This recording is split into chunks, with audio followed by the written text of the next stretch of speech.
Alright, so I decided I'm not going to do a live stream. I had to stop the video so I can fill up my shampooer tank.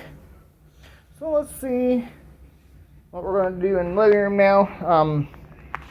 So far, that's that. This is what we have. Not sure what actually looks better than it did, so let's move on into the living room.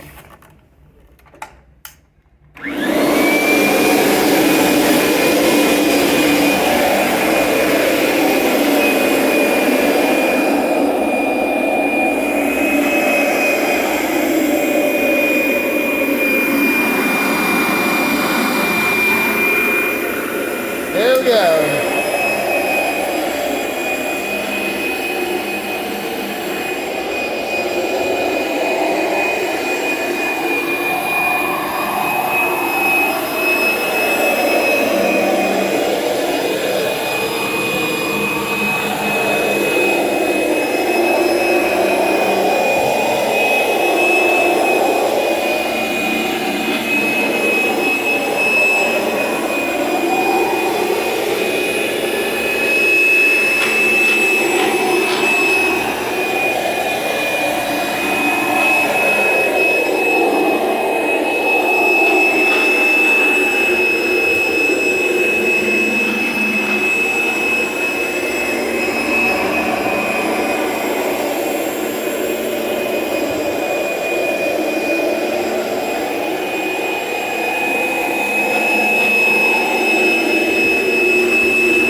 up. Now I get to suck up the excess water. Alright, y'all. Thanks for watching. Drop a like, comment down below, and subscribe for more videos. We'll see you in about 15 minutes or so. And we'll do a carpet fluffing shampooer and the vacuuming all in one video. Thanks for watching. Drop a like, comment down below, and subscribe for more before we go. I always want to remind you of Jesus loves you. Have a wonderful day, everybody.